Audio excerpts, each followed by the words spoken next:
오늘 우리에게 주신 하나님의 말씀은 누가복음 7장 11절부터 17절 말씀입니다. 누가복음 7장 11절부터 17절 말씀 보도록 하겠습니다.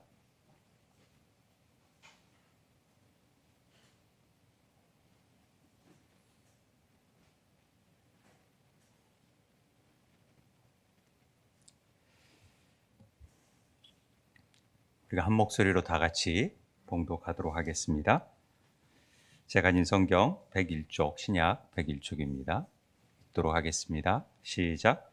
그 후에 예수께서 나인이란 성으로 가실새 제자와 많은 무리가 동행하더니 성문에 가까이 이르실 때에 사람들이 한 죽은 자를 메고 나오니 이는 한 어머니의 독자요 그의 어머니는 과부라. 그 성에 많은 사람도 그와 함께 나오거늘 주께서 과부를 보시고 불쌍히 여기사 울지 말라 하시고 가까이 가서 그 관에 손을 대시니 맨 자들이 서는지라. 예수께서 이르시되 청년아 내가 내게 말하노니 일어나라 하시매 죽었던 자가 일어나 앉고 말도 하거늘 예수께서 그를 어머니에게 주시니 모든 사람이 두려워하여 하나님께 영광을 돌려 이르되 큰 선지자가 우리 가운데 일어나셨다 하고 또 하나님께서 자기 백성을 돌보셨다 하더라. 예수께 대한 이 소문이 온 유대와 사방에 두루 퍼지니라. 아멘.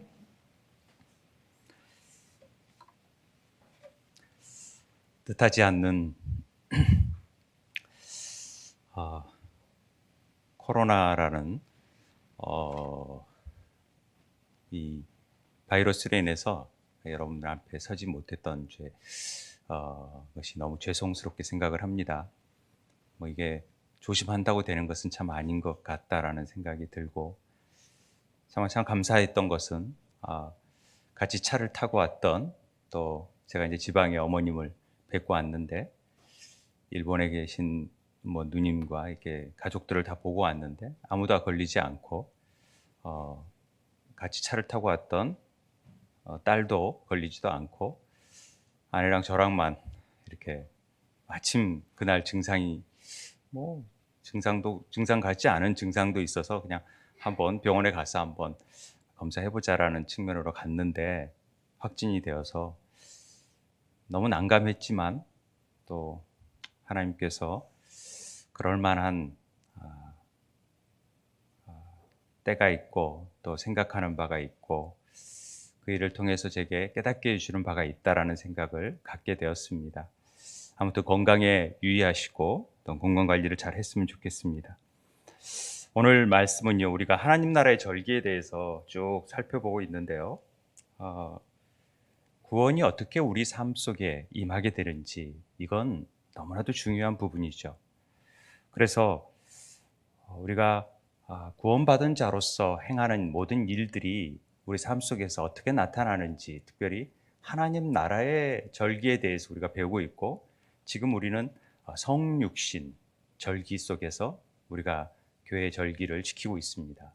그래서 우리가 5주차에서부터 마비되어 있고 고기를 잡았지만 말씀에 의지하여서 고기를 잡았던 그러나 실망했던 자들을 통해서 하나님의 말씀이 어떻게 임함으로 그 삶에 새로운 변화가 나타나는지 그리고 7주차의 말씀은 우리가 보지 못했고요.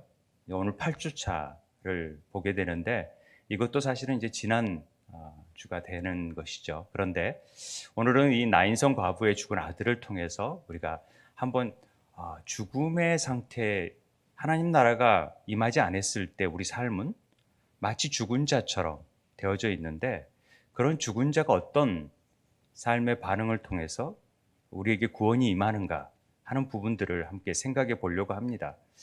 그래서 우리 안에서 지금 이 주차를 통해서 우리가 하나님 나라가 어떻게 우리 안에 임하고 또 우리에게 임한 구원의 그 은혜가 어떻게 되는지를 우리는 살펴보고 있습니다.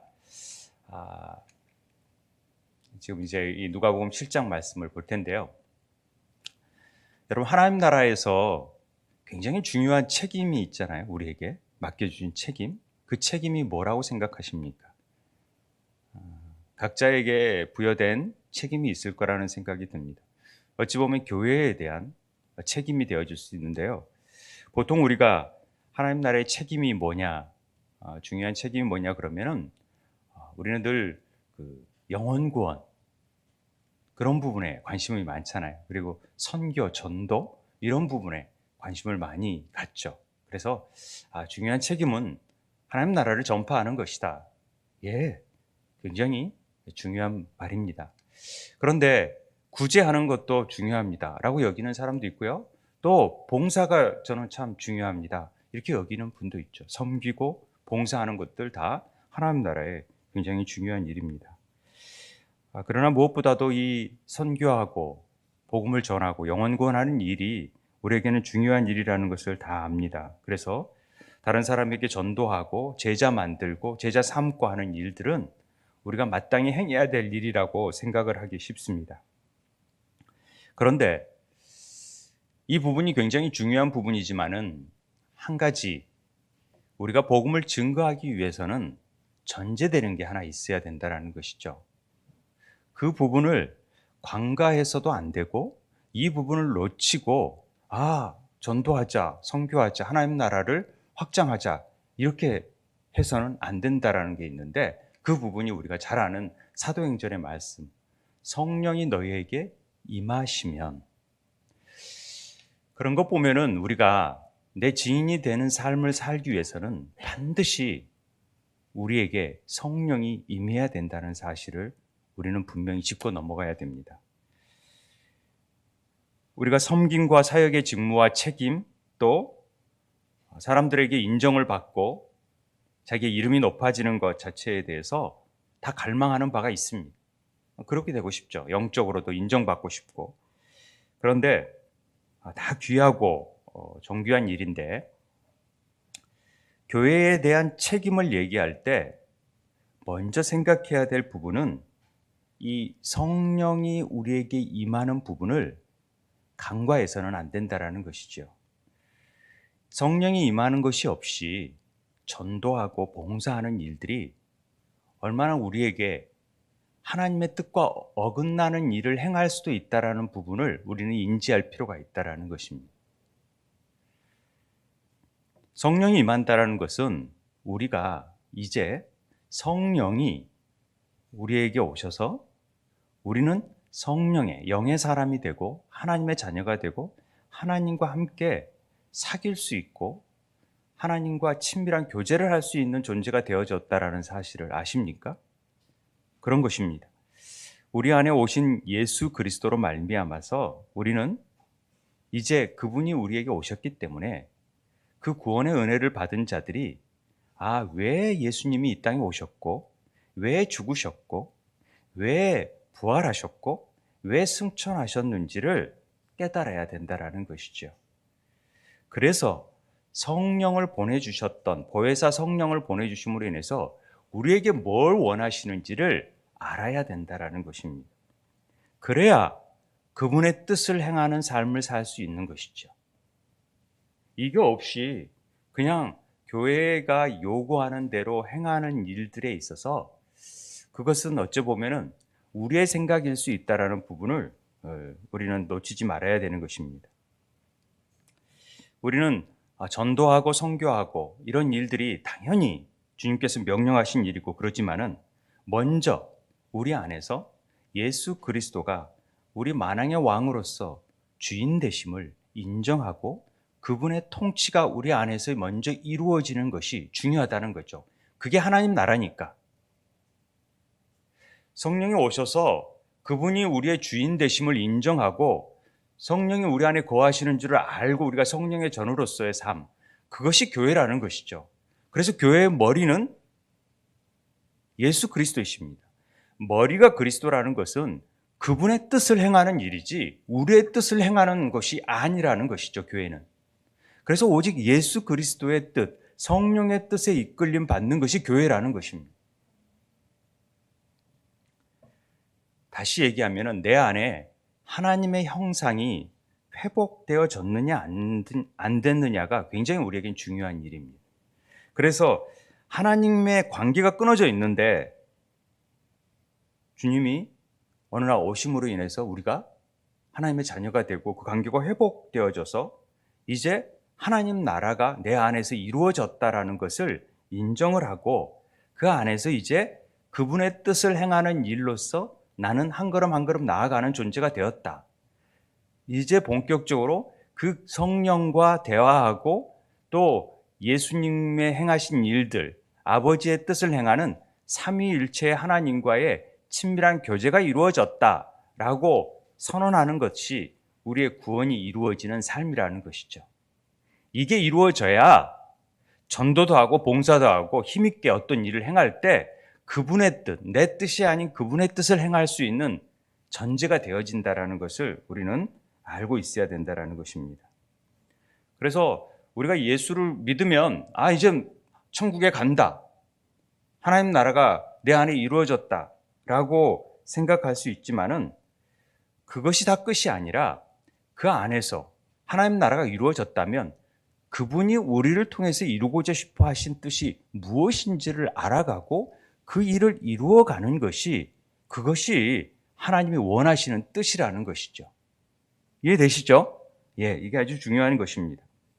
그런데 우리가 이 첫 단추를 잘못 깨버리면 그저 교회 안에서 전도해야지, 봉사해야지, 선교해야지 이런 일들로 인해서 성령의 인도하심이 없이 행할 수 있는 일을 우리가 자행할 수 있다는 거죠. 그러면 자기 만족과 자기의 욕망을 채우는 일에 예수를 이용할 수 있는 삶이 되어버리는 거죠.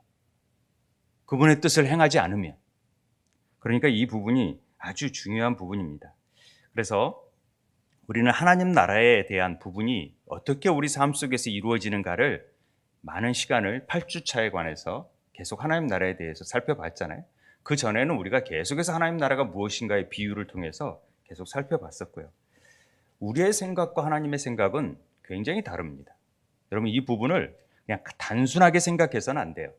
내 생각이 너희의 생각과 다르다라는 것, 너희의 길과 다르다라는 것, 이게 하나님 말씀이세요. 하늘이 땅보다 높은 같이 내 길은 너희의 길보다 높고 내 생각은 너희의 생각보다 높다라는 말은 단순히 하나님이 우리랑 좀 다른 부분의 생각을 가지고 있구나라는 차원이 아니라 완전히 다른 것이죠. 하나님의 뜻과 우리가 생각하는 뜻은. 그래서 우리는 끊임없이 하나님의 뜻을 알려고 노력하는 삶이 필요한 것이죠. 우리가 생각하기를 이렇게 저렇게 생각을 해가지고 하나님이 이것을 행할 것이다 라고 생각해서 하나님 우리 기도 가운데 이거 이루어 주십시오. 이거 이루어져야 제가 하나님 일을 더 잘할 수 있을 것 같고 이게 해결돼야 이 사업이 해결돼야 내 자녀 문제가 해결돼야 내가 더 하나님 일을 잘할 수 있을 것 같다라는 생각을 갖기 쉽다라는 것이죠. 그러니까 이렇게 되는 것이 아니라 철저한 하나님의 계획이 내 삶 가운데 뭔지, 그래서 하나님의 손이, 하나님의 성령이 우리를 힘입어서 우리를 통하여서 죽었던 자가 다시 살아남으로 인해서 하나님 나라를 이루어가고 하나님 관계가 맺어져 가지고 그 안에서 하나님의 형상이 회복되어져서 하나님이 원하시는 뜻을 이루어가는 삶, 그 일을 통하여서 단순히 1,000원, 2,000원을 받는 삶이 아니라 그런 부스러기를 구하는 게 아니라 하나님 나라의 유업을 물려받을 수 있는 그런 존재로 하나님을 원하시고 계신다라는 거죠. 그런데 우리는 다소 그냥 하나님의 그 깊은 뜻을 알지도 못하고 내 손 안에 쥐어져 있는 이 장난감 안 주면은 나쁜 부모고 또 이 선물을 주셔야만 나는 이 일에 좋은 부모님이라고 생각을 하는 경우가 많지만은 사실은 이 자녀가 더 올바르게 자라서 내 가업을 완전히 물려줄 수 있는 자가 되기를 원하는 것이 부모의 마음이듯이 하나님의 생각과 우리 생각은 굉장히 다르다라는 것이죠. 그래서 아버지의 생각을 아는 것이 굉장히 중요합니다. 에베소서의 말씀 가운데 제가 좋아하는 기도가 우리 있다 그랬잖아요. 늘 하나님께서 우리에게 지혜와 계시의 영을 늘 통해서 하나님을 알게 해달라고 기도해야 돼. 하나님을 좀 알 수 있게 해주십시오.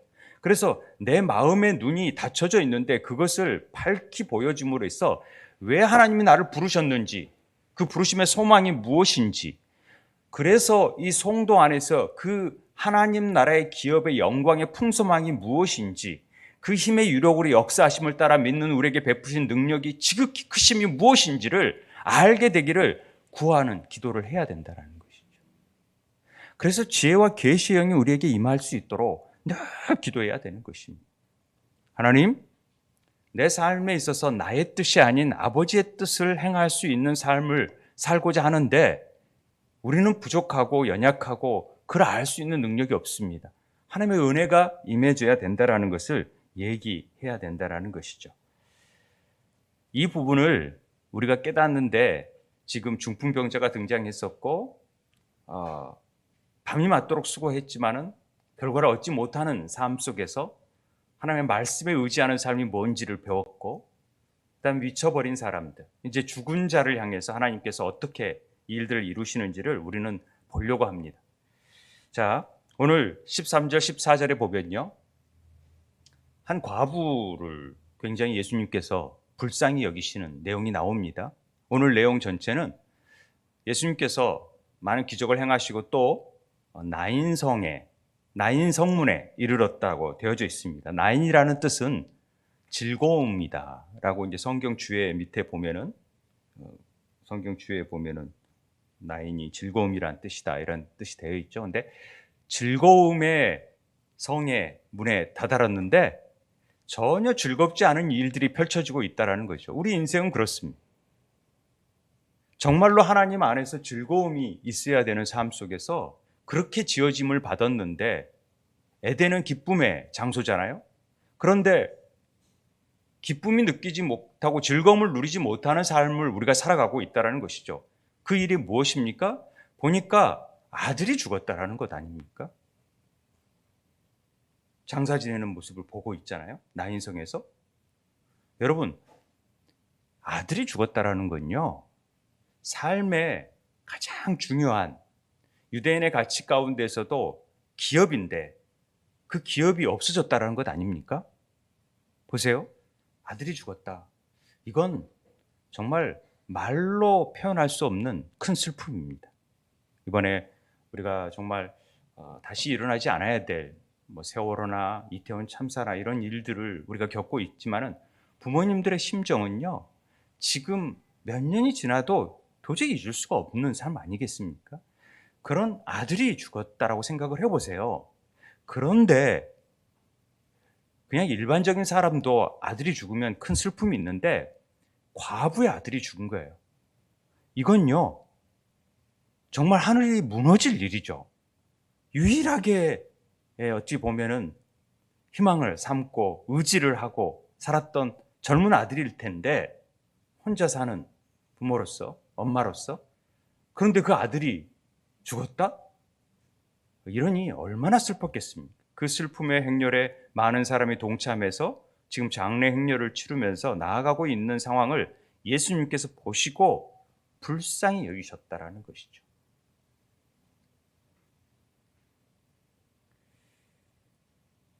그리고 예수님이 다가가셔서 관에 손을 대시고 말씀하십니다. 자, 울지 말라 말씀하시고 예수님께서 관을 딱 손을 대시니까 사람들이 이거 뭐지? 하고 다 섰을 거 아닙니까? 그런데 예수님께서 청년아, 내가 내게 말하노니 일어나라 이렇게 하시니까 어떻게 됐습니까? 그 청년이 일어나 말을 했다는 것 아닙니까? 15절입니다. 죽었던 자가 일어나 앉고 말도 하거늘 예수께서 그를 어머니에게 주시니. 재미있죠? 제가 이 본문을 예전에 읽다가 그냥 평범하게 생각했죠. 왜냐하면 죽었던 자가 일어났으니까 당연히 앉아서 말도 했겠지. 그렇게 생각하지 않겠습니까? 살아났다라는 증표로서 말을 하는구나.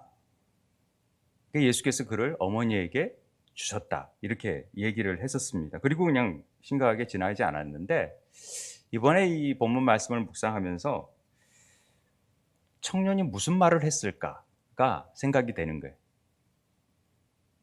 죽었던 자가 일어나서 앉아서 말을 했다라는 거죠. 무슨 말을 했을 것 같아요? 한번 생각해 보세요. 무슨 말을 했을 것 같나? 아마 뭐 여러 가지 말도 했겠죠. 내가 지금 왜 여기에 있지? 내가 지금 왜 이러고 있지? 뭐 이렇게 생각할 수 않겠어요? 지금 뭐 하고 계시냐고. 내가 왜 여기 있냐고. 나 죽었었냐고.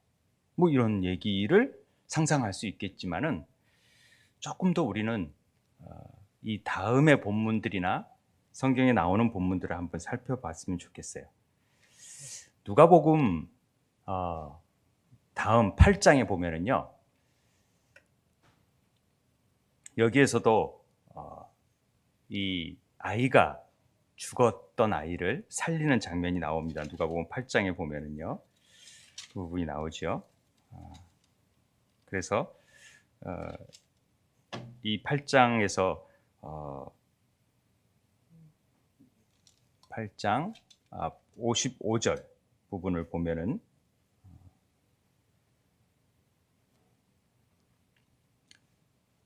아이가 사람이 죽어서 베드로와 부모에는 함께 들어가지 않더라 했는데 아이의 손을 잡고 아이야 일어나라 하니까 일어나고 그러면서 예수께서 뭐라 그러냐면 먹을 것을 주라고 얘기를 해요. 먹을 것을. 그 아이가 굉장히 배고파서 죽었나 보죠.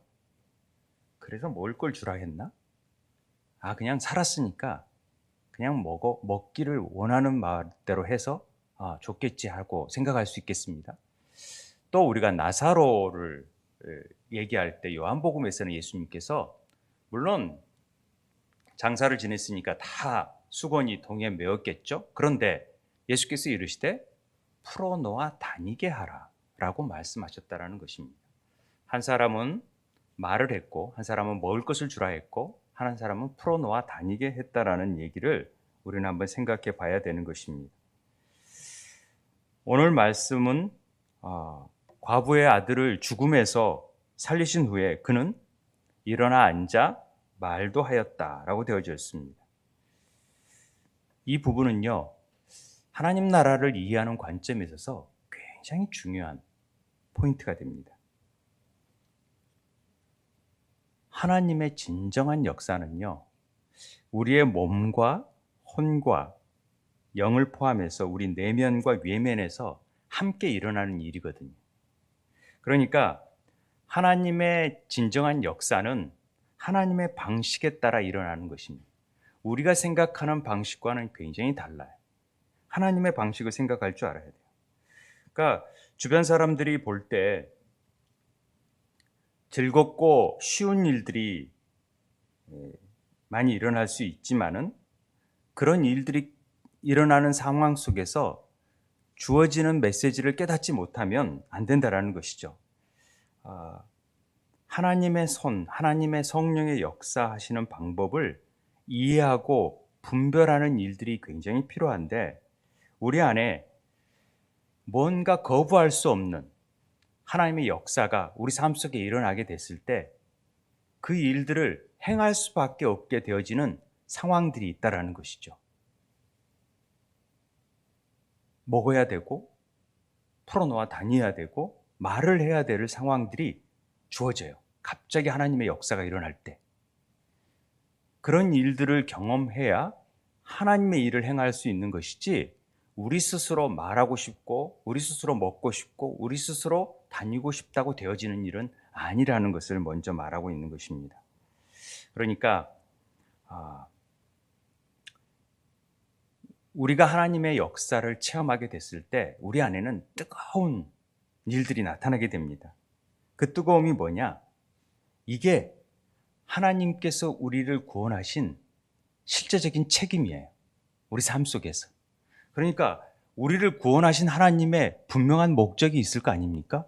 그 목적을 부르심의 소명을 이루기 위해서 그 뜨거운 갈망을 주시는데 그 갈망이 뭔지를 파악하는 것이 굉장히 중요하다는 것입니다. 하나님은 실제로 우리 혼을, 죽은 부분을 다룰 수 있어요. 마른 뼈도 살릴 수 있고. 그래서 전도하고 이렇게 섬기고 봉사하는 일로 바꿔줄 수 있어요. 그러나 내면에서 이미 전도와 선포라는 단어를 이해하는 방식으로 일어나는 게 아니라 하나님께 원하실 때 진정한 변화는 그런 것들을 이해하지 않더라도 하나님께 생활을 했을 때 그 일들이 곧 전도가 될 수 있고 그 일들이 하나님의 일을 이루어가는 놀라운 일이 되어질 수 있다는 것이죠. 우리는 잘 이해하지 못하더라도, 우리가 아직은 깨닫지 못하더라도 하나님 그걸 하라고 그러셨어, 갑자기. 그러면 그 일을 행했을 때 그 일은 우리의 사고방식과는 전혀 다르지만은 그 일이 결과적으로는 하나님 나라를 이루어가는 일에 커다란 초석이 되어진다는 것을 우리는 깨달아야 된다는 것이죠. 이게 하나님의 방식과 우리의 방식이 다른 것입니다. 그래서 철저히 하나님의 방식을 따라갈 수 있는 삶이 돼야 됩니다. 하나님의 그 은혜가 임하면 말하지 않고는 견딜 수 없는 삶이 되어지는 것이죠. 은혜의 화살을 탁 맞기 시작하면은요, 그때부터 뭔가 행하지 않으면 안 될, 말하고 먹고 또 다닐 수 있는 삶이 되어지는 것을 우리에게 얘기하는 것입니다. 제가 처음 신앙생활을 이렇게 수유리에서 하게 됐었어요. 제가 뭐 어렸을 때부터 교회는 다녔지만은 하나님의 그 부르심을, 콜링을 느낄 때 수유리로 제가 작은 개척교회를 가게 됐었어요. 대학교를 제가 이제 대학교에서 방황을 하면서 학교를 다녀야 되느냐 말아야 되느냐 이제 이렇게 방황할 때 그때 이 개척교회를 나가게 된 거죠. 어떻게 나가는지도 모르게 하나님이 이끌려서 개척교회를 나가게 됐는데 그 개척교회는 목사님이 365일 철야를 하는 교회예요. 11시부터 3시까지 철야를 해요. 그러니까 저는 그래야 되는 줄 알았어요. 교회가 다 그런 줄 알았어요. 그리고 목사님이 좀 말씀보다는 능력을 행하시는, 예전에 한 가닥 주먹 날리던 분이 하나님의 은혜를 받았는데 아주 무식한 방법으로 성경책을 놓고 사람을 살리셨다면서요. 이거 아니면 제 가위로 자릅니다 라고 기도를 했을 정도로 소나무 나무를 뿌리를 뽑으면은 뭐가 이루어진다 그래서 산에 올라가서 나무를 다 뽑는, 그렇게 열심히 이렇게 무식하게 단순하게 그렇게 믿으셨던 분인데 그러다 보니까 은사를 많이 받으셨어요. 제가 거기서 볼 때 얼마나 비상식적인 일들이 많이 일어나는 일들을 바라보면서 제가 가진 인본주의적인 때가 뭔가 하나님은 살아계시는 것 같고 뭔가 있는 것 같다라는 생각이 들었죠.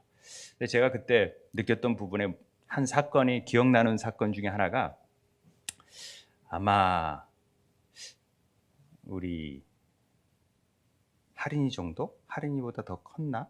이 정도 아이가 말을 못하는 아이가 있었어요. 그래서 목사님에게 기도를 받으러 그런 분들이 굉장히 많이 왔었어요. 와서 기도를 하는데 언제부터 제가 한 40년 전의 일이라 언제부터 말을 했는지를 잘 기억은 못하겠지만은 정말 말을 못했대요. 쭉 말을 못해서 부모님이 얼마나 걱정이 되니까 얘를 데리고 왔잖아요. 기도를 하는데 얘가 말을 하는 거예요. 첫 마디가 뭔지 아십니까? 하나님께 영광을 돌리세요가 엄마한테 한 첫 마디였어요. 이 일을 통해서 하나님께 영광을 돌리세요. 제가 그 어린 아이가 그런 말을 했다라는 것도 엄마 뭐 이런 게 아니라 하나님께 영광을 돌리라는 얘기를 하니까 제가 그때 받았던 충격은 두려움도 있었고 충격적이고 놀랍고 이런 일이 가능할까라는 생각들을 했던 기억이 납니다. 그러면서 하나님의 말을 하는구나. 이 일을 통해서 하나님은 저런 사람들을 통해서 하나님의 말을 행할 수 있는 자가 돼야 되겠구나. 그러니까 우리는 우리 말을 하지만은 하나님의 말하게 하심에 따라 말하는, 성령의 인도하심에 따라서 말할 수 있는 사람이 되어질 수 있는 사람이 돼야 되는구나라는 것들을 어렴풋이 제가 깨달았던 사건이 있었습니다. 오늘 한 청년이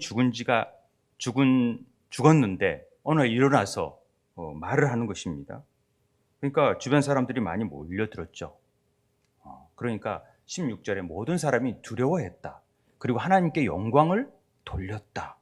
이렇게 얘기했어요. 그리고 큰 선지자가 우리 가운데 일어나셨다 하고 하나님께서 자기 백성을 돌보셨다 하더라. 이런 얘기가 적어져 있잖아요. 분명히 두려워했어요, 사람들이. 그리고 무슨 말을 했지만은 그 말한 것들을 듣고 하나님께 영광을 돌렸다라는 얘기를 하고 있습니다. 그러면 그 말이 그냥 나 그냥 살아서 이게 뭔지 내가 왜 여기 와서 다시 살게 됐냐 이런 말 같은 걸 하지 않고 뭔가 이 일들이 하나님의 아들을 통해서 이루어지는 일이라는 것을 고백하는 그런 고백이 있지 않았을까, 그런 말을 하지 않았을까라는 것을 상상해 보는 거죠. 맞을지 안 맞을지는 저는 모르겠습니다만 그렇게 상상을 해보는 거죠. 그리고 이게 선지자적인 큰 선지자가 우리 가운데 일어나셨던 사건이다라고 인지할 수 있을 정도로 주변 사람들이 그렇게 고백했고, 이것이 하나님께서 자기 백성을 돌보신 사건이구나. 이 돌보셨다라는 말이 영어로는 비지트로 돼 있어요. 방문하셨다. 이 단어는 굉장히 중요한 단어입니다. 왜냐하면요, 이 에피스케토마이라는 것은 하나님이 사랑의 행위를 가지고 직접 찾아오시는 거예요. 사랑의 행위를 가지고 돌보시는 일이에요. 그러니까 하나님께서 오셔버린 거예요. 이해되십니까? 하나님께서 이 땅에 오셔서 이 연약하고 죽어가는 자들을 향해서 직접 오셔서 이 일들을 이루셨구나라는 것들을 사람들의 입을 통해서 고백하게 만들었다라는 거죠. 이 죽은 자를 살리시는 사건을 통해서 이 부분이 나오는데, 이 부분은 이미 사가랴를 통해서 누가복음에서 이미 예언된 내용입니다. 사가랴를 통해서 요한의 아버지 사가랴를 통하여서 1장 68절에 보면은 찬송하리로다 주 이스라엘의 하나님이여 그 백성을 돌보사 속량하셨다. 이 돌보셨다라는 말이 에피스케토마이라는 건데 방문하셨다라는 거죠. 하나님이 방문하셨고 이 아이를 통하여서 내가 지극히 높으신 이의 선지자라 일컬음을 받고 큰 선지자의 일컬음을 받고 주 앞에 앞서가서 그 길을 준비하는 자가 될 것이다. 이런 얘기를 해요. 그러니까 이 일을 통해서 예수 그리스도가 이 땅에 오시는 성육신의 사건이 이루어진다라는 것이 선지자의 입을 통하여서 요한의 아버지 사가랴를 통하여서 선포되었던 것이죠. 그래서 우리는 성육신 절기가 이때 이루어지는 것입니다. 이제 예수님의 대강절을 통해서 예수님이 이 땅에 오셔 이 성육신의 의미를 이제 묵상하게 되는데요. 그랬다라는 것이죠. 그래서 감당하기 지금 어려운 상황 아니겠습니까? 과부의 아들이 죽어 있는 상황, 그런 슬픔의 장소가 진짜 나인성인 즐거움의 장소가 되어지는 것이죠. 주님이 오심으로 인해서 우리의 삶은요, 죽음이에요. 죽음 속에서 예수의 성육신 사건을 통하여서 우리에게는 생명이 주어지는 놀라운 일들이 일어나는 거예요. 그렇다면은 생명이 주어진 자들은 그냥 일반적으로 생각하는 말하고 먹고 돌아다니는 차원이 아니라 그분의 생명을 받은 자의 삶 속에서 살아가는, 그분의 말을 행할 줄 알아야 되고 그분의 양식을 먹을 줄 알아야 되고 그분의 뜻을 행하는 일로 다닐 줄 알아야 된다라는 것이죠. 이게 우리의 이 본문을 통해서 우리에게 주시는 중요한 메시지라는 생각이 듭니다. 그래서 울지 말라 내게 말하노니 일어나라, 딱 이 말씀만 하셨잖아요. 그러자 과부의 아들에게는 놀라운 변화가 나타나기 시작합니다. 하나님은 우리가 삭개오를 통하여서 또 베드로를 통하여서 여러 가지 중풍병자의 친구들을 통하여서 영적인 패밀리를 통하여서 하나님의 분명한 구원의 은혜가 임했을 때 우리는 거기에 대한 반응, 또 끌림, 그 끌림에 대해서 기이한 빛, 창조되지 않은 빛의 이끌림을 받는 삶이 중요한데, 그러지 않더라도, 그런 끌림이 없더라도 마치 죽은 자와 같은 자에게 하나님의 역사는 나타날 수 있다 없다? 있다라는 것입니다. 끌림이 전혀 없더라도 하나님의 역사의 강권적인 역사 가운데에서 죽은 자에게도 하나님은 말하게 하고 일어나게 하고 풀어놔 다니게 하는 역사를 이루시는 분이 우리 하나님이시라는 것이죠. 이게 놀라운 하나님의 은혜고 역사인 것입니다. 우리가 이 본문을 볼 때 때론요, 어떤 끌림보다도 차라리 죽어 있는 게 훨씬 하나님의 역사를 더 나타낼 수 있는 부분이 되어진다는 부분에 대해서 한번 생각을 해보세요. 하나님이 죽었기 때문에 더 완전히 바꿔놓을 수 있는, 생명을 통하여서 하나님에 대한 그 책임감을 더 부여할 수 있는 삶이 되어져 버릴 수 있어요. 이해되십니까? 완전 죽었던 자예요. 근데 나를 살리셨어요. 그럼 내가 뭔들 못하겠어요? 다시 생명을 얻었는데 뭔들 못하겠냐고요? 내가 세상에 대한 미련을 갖겠어요? 그러지 않을 거예요.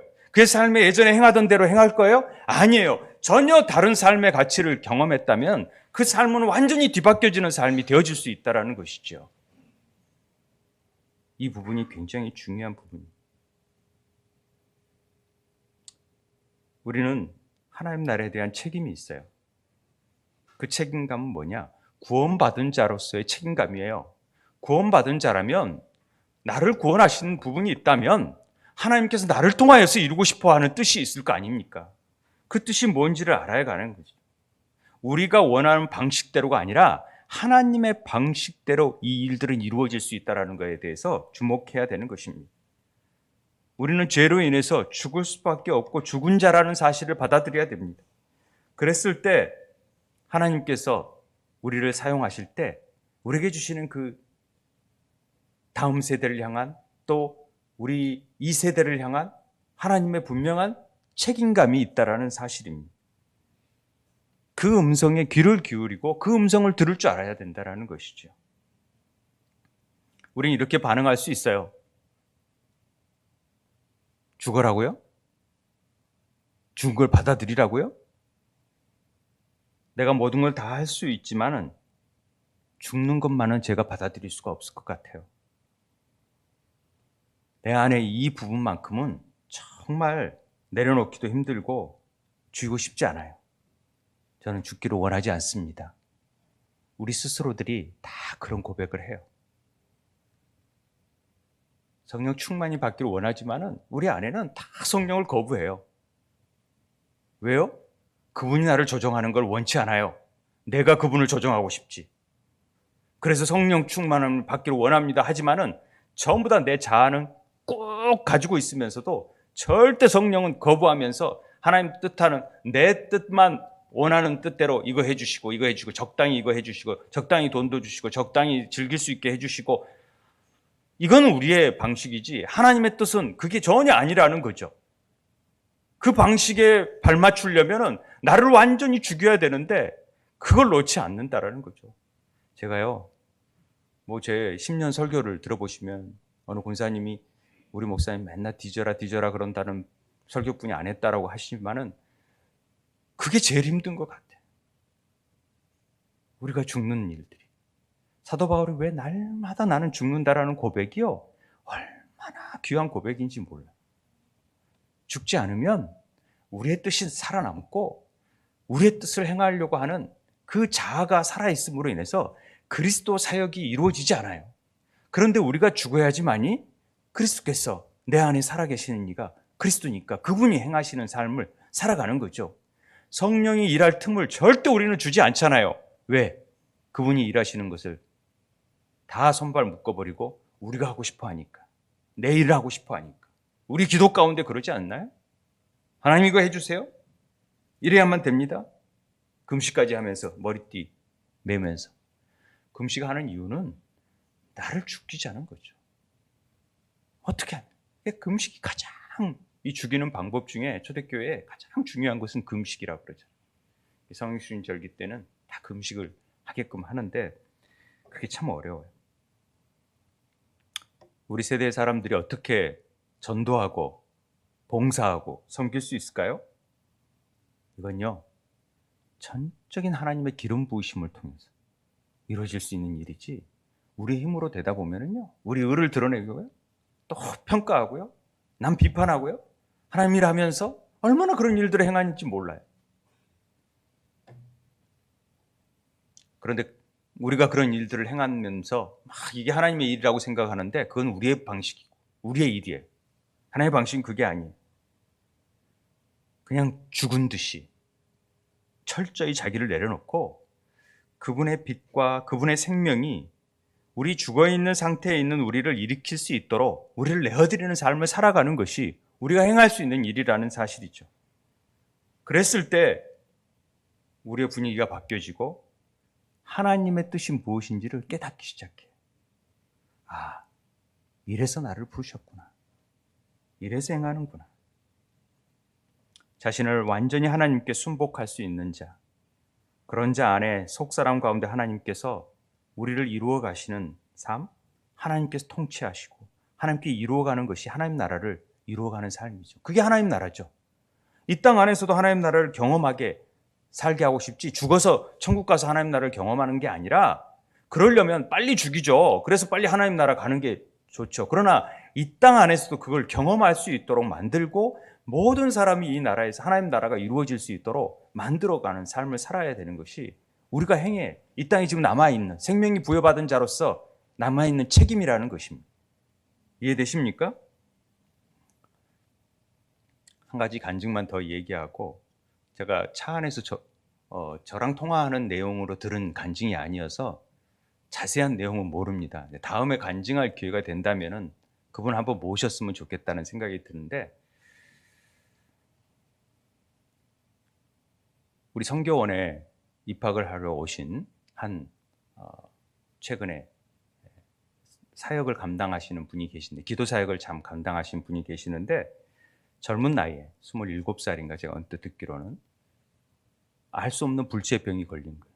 그래서 다 죽을 수밖에 없는 상황 속에서 뭐 몸도 움직이지도 못하고 까딱도 못하니까 다 어떻게 치유할 수가 없는 상황 속에서 그저 그냥 모든 걸 포기하고 있는 상황 속에 하나님의 기적적인 치유가 일어나. 일설하고 그 삶이 하나님께서 새롭게 생명을 부여하니까 그 삶에 있어서 뭐가 아깝고 뭐가 그러겠습니까? 완전히 하나님의 사람으로 바뀌어지는 거죠. 그 거룩한 부담감이 나타나기 시작하고 두 부부가 어느 날 방송을 듣는데, 수영로 교회에서 선교센터를 짓는 일을 하니까 어떤 마음이 들었냐면, 거기에 내가 보태고 싶은 마음이 들었다라는 거죠. 그래서 어떤 일을 했냐면, 전세로 살고 있는 집을 내놓고 그 전세, 자기는 어디로 갈까? 그러다가 저기 의정부에 있는 조그만 판자촌 같은 데가 살 수 있는 곳이 있대요. 거기로 가족들을 데리고 거기로 가기로 하고 그 선교비를 보냈다는 거예요. 잘 알지도 못하는, 방송에서 들었던 수영로 교회. 이게 가능한 일입니까? 사람들이 볼 때 미친 일이죠. 그런데 의정부 교회를 다니는데 그 남편이 또 롯데건설인가를 다니는데 사업을 하고 있다가 어느 날 갑자기 교회 건축을 한다니까 자기 직장을 그만두고 교회 건축에 온전히 헌신한 거예요. 자기의 돈, 경제적인 것들 다 했는데 들어오는 것은, 건축이 간단한 일이 아니잖아요. 어그러진 일도 있고 막 일이 잘 안 돌아갈 때도 있고. 그러니까 어떻게 됐어요? 막 자금이 막 압박이 심해지고 막 교회에 어려움이 생기고, 그러니까 사람들이 비난하고 막 저 사람이 어떻게 한다 막 뭘 했겠죠. 직장을 그만두고 주의 일을 열심히 했는데 듣는 것은 파산, 부도가 나고 자기 사업 망하고, 그러면서도 굳건하게 그 일을 행했다라는 거죠. 오직 하나님의 일들을 바라보며. 그런데 수영로 교회에, 제가 잘 들었는지 모르겠어요. 수영로 교회 그 목사님이 알지도 못한 사람이 큰 금액을 헌금을 하니까 어느 날 서울에 집회 왔을 때 그 사람을 불렀다라는 거죠. 근데 사모님의 그 기도 사역을 통해서 쫓아가게 되고 기도 사역자로 변하게 되고 어머니들의 기도를 깨우는 일로 사역자로 세움을 받았다라는 내용이 간단한 내용입니다. 아주 긴 내용이 있지만 이제 다음에 들으면 되겠죠. 더 절절한 내용을. 제가 그 얘기를 들으면서 저거다. 정말 죽어야지 우리가. 그걸 경험한 사람만이 누릴 수 있는 그 자기 부인의 삶이고 자기를 버리는 삶을 살지, 그러지 못하면 절대로 놓지 않을 것이다. 어떻게 우리가 살고 있는, 가족들이 살고 있는 집을 내놓고 그걸 남도 알지도 못하는데 바칠 수 있는 생각을 하며 자기 직장 접어두고 다 모든 걸 포기하면서 그렇게. 그런데요, 하나님이 사역 위에 기름 부으시고 또 그 일들을 회복시키셔서 지금은 다시 집을 새롭게 짓고 있다 그러더라고요. 아주 좋은 집을. 그러면서 하나님께 그 사역에 쓰임 받고자 행하는 모든 일들이 저는 하나님의 말하게 하심에 따라 말했고 행하게 하심에 행할 수 있는 좋은 계기가 되었다라는 생각이 들었습니다. 제가 그걸 보면서 참 부끄러웠습니다. 난 참 죽지 못하고 나도 여전히 죽는다고 설교를 하고 있지만 여전히 내려놓지 못하는 부분들이 있고 이 부분이 깨어지지 않아서 내가 연약함 가운데 있다라는 걸 누구보다도 잘 알고 있기 때문에 부끄러웠어요. 그 얘기를 듣는데 운전하고서 제가 들었던 이게 전화 통화 가운데 제가 이게 들었던 얘기라 정확하게 들려주지 않을지 모르겠지만 많은 목회자들이요, 폐병이 걸리신 분들이 목회에 성공했다 그래요. 죽음을 경험해 본 목사님들이 내 힘으로 되는 게 아니고 전적으로 하나님을 의지해야 되는구나. 뭐 유명하신 분들이 많죠. 폐병 걸리셨던 분들이, 큰 교회를 이루셨던 분이. 그런 거 보면은 그런 것 같아요. 우리가 철저히 나를 내려놓고 하나님의 뜻을 사용할 수 있도록 나를 내어드리는 삶을 경험한 사람들이, 난 그게 은혜라고 생각해요.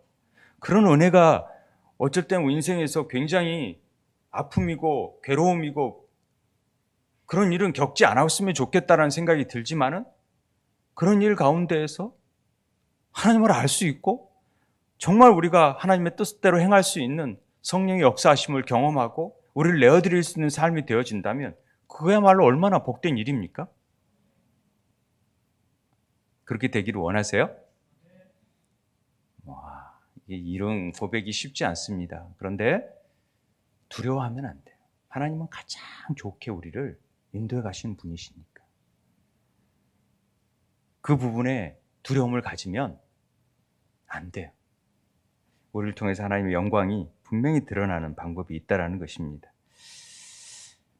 한 사람에게 찾아오셔서 그 삶을 변화시킨 때에는 하나님은 놀라운 계획을 가지고 계시는 것이지 단순하게 일을 이루고 계시는 게 아니에요. 우리가 지금 이 자리에 앉아 있는 것, 하나님의 구원이 임했다는 사실을 우리는 거듭거듭 나 같은 자를 구원하시는 하나님의 사랑이,